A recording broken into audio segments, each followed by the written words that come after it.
I got to tell you, even though Cormani McClain is still in limbo, Miami Hurricanes have one of the best cornerback tandems in the country head into the U in 2023. Let's talk about it. You are Locked On Canes, your daily podcast on the Miami Hurricanes, part of the Locked On Podcast Network, your team every day.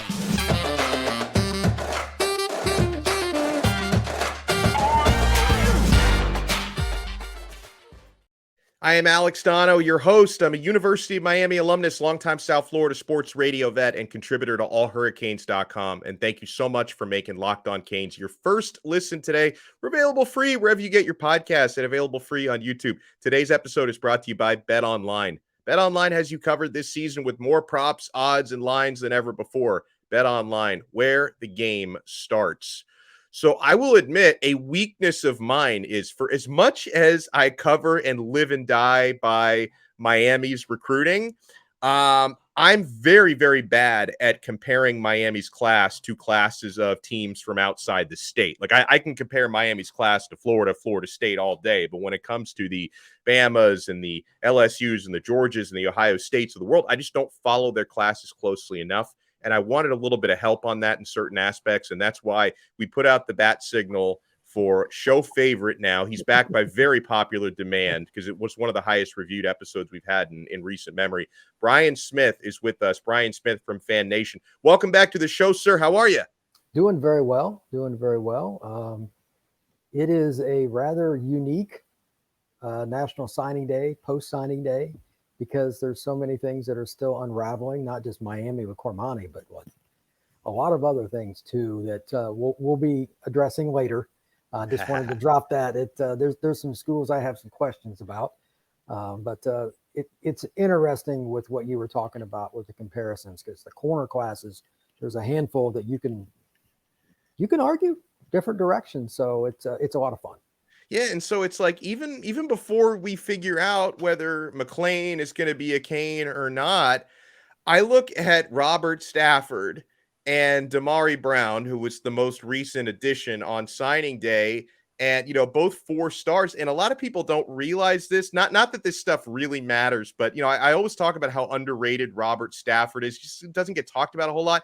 He's actually ranked higher by 24/7 than Damari Brown is. I was a little bit surprised when I double checked my notes on that. I mean, for my money, this has got to be one of the best cornerback tandems in the country that's on their way to Miami. Like we were talking off air, Brian, about how loaded Georgia's class is and Alabama. How do you compare like the Stafford Brown duo to some of the others around America? Well, I wrote the article yesterday on All Hurricanes about Miami and Georgia, and I made it very obvious, assuming Cormani is in the class, I said, it's 6 one way, a half dozen the other. It just, depends on your perspective. And I said, if I had to pick, I would go with Miami, because Cormani is a very rare player that just takes the ball away. But if you can take him out and you look at it, the player for Georgia and every school in the country, I'm sure Miami offered him as well, they have, is A.J. Harris. He's at one of the best programs in Alabama, Central High School in Phoenix City. He's going to Georgia. He's much like Cormani, 6'1", he's long, makes plays on the ball, etc. Those are probably the 2 best corners, in my opinion, in the country. And he has 3. There's 3 other corners in Georgia's class that are really good. So one of them is Daniel Harris from Gulliver, just down the road from you. But Stafford and Brown, if they hadn't signed anybody else, and that doesn't even count Antoine Jackson, by the way, who came up a year early from Dillard. I've seen him live several times. He would be most teams' best corner. He might be Miami's 4th if they sign Cormani. Just let that sink in for a second. I mean, he could play nickel, he could play boundary, whatever, and he's still going to get bigger because he's a year younger than some of these kids. I would take Miami's top 2 over Georgia's top 2 if Cormani is out of it. That's what's unique. You and I were talking about that before the show. AJ would be the best, in my opinion, out of the groups, but Stafford is very good. And because he plays on the Space Coast, over in the Melbourne, nobody covers that. They just don't. It's a pain in the butt to get there. There's no airport there. Coaches complain about it all the time to me. Well, I don't work college because there's no airport. There's nothing you can do about it. But Miami got down there and recruited him early. He told me he loved how that staff got after him. And when I watched him at practice, I'm like, holy cow, this kid could play SWAT. He could play nickel slot. Either side, it doesn't matter. And he's a kid that can be a big time on the ball, man in your face corner. And then you get Damari, who's from American Heritage. Name a program that does better with corners than American Heritage. I can't. Isn't one. There isn't. It's the best in the country. It's not even debatable. And you bring him in.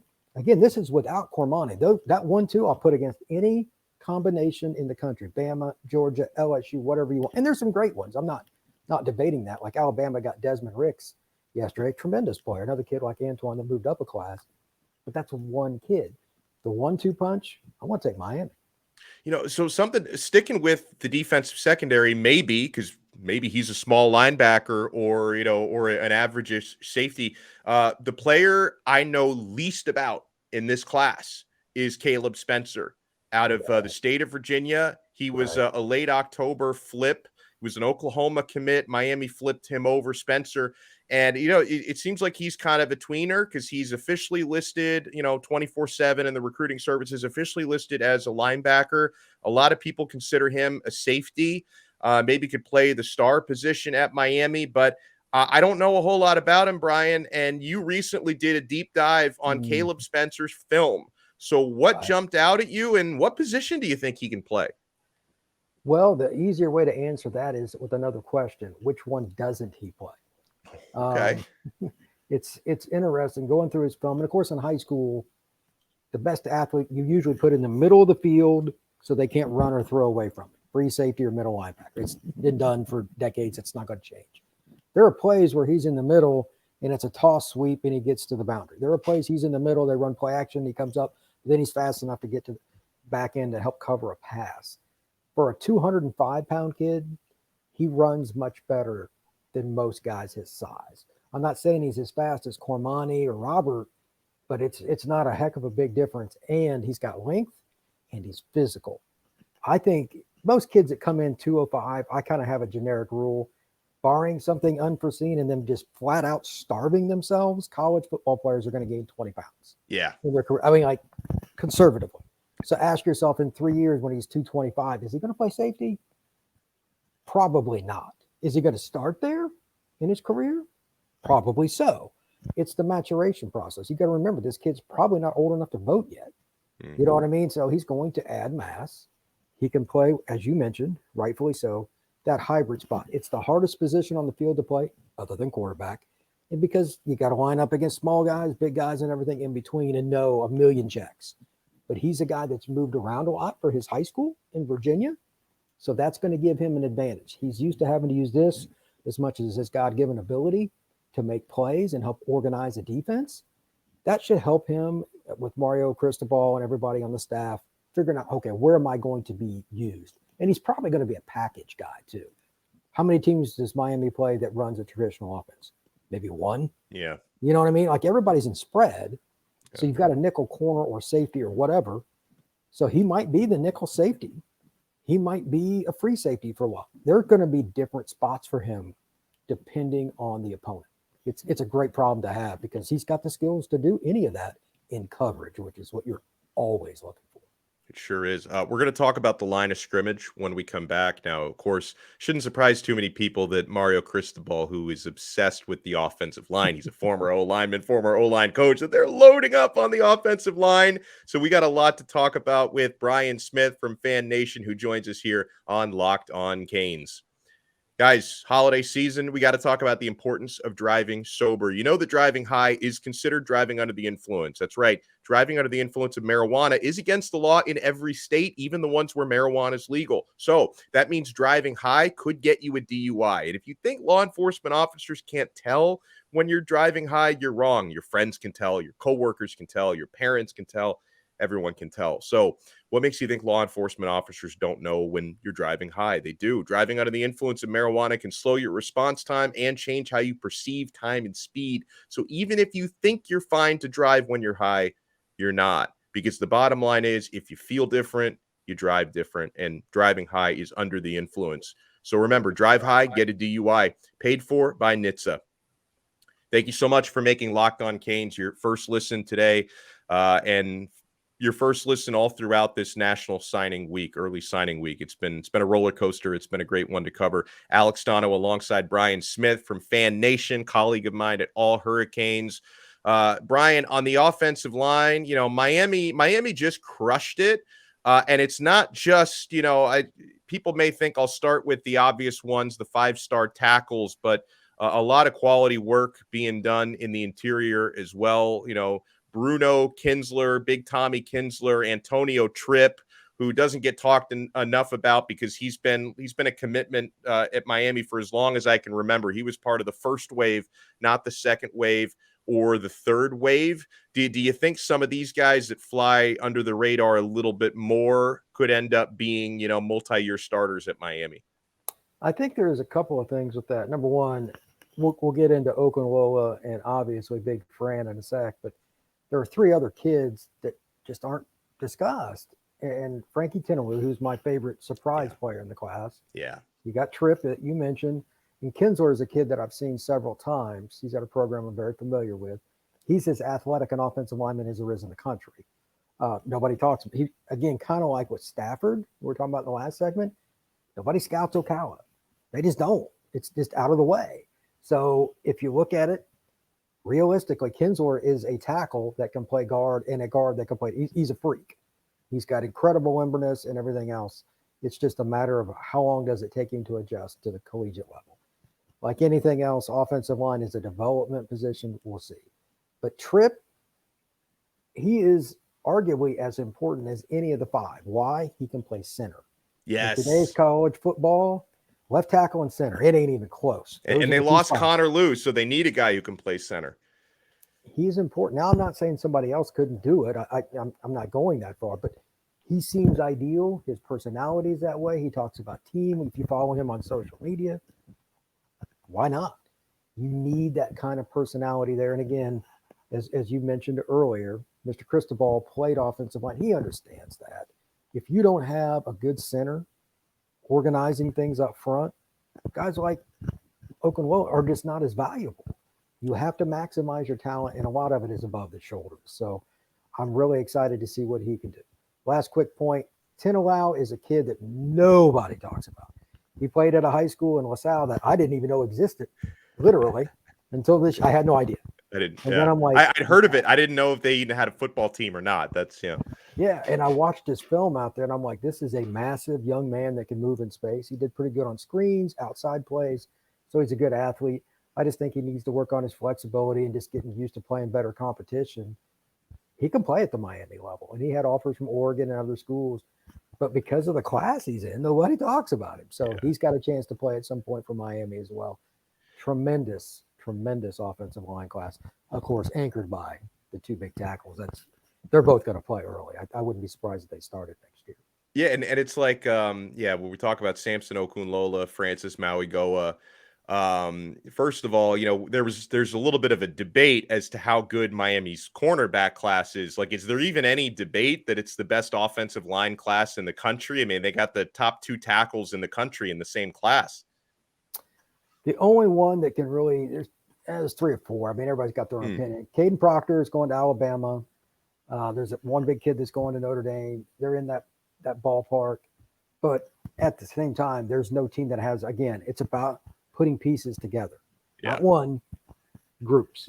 And if you can put bookends, you could play Fran at guard if you want. There's a lot of ways you could do that with him. I don't know what they're going to do. It depends on how you get your best 5 onto the field. Alex Mirabal and Cristobal can figure that out. That's what they get paid millions of dollars to do. But maybe early on you put Fran next to Okunlola. I don't know. You could run a lot of power sets with those 2 guys. That would be intriguing.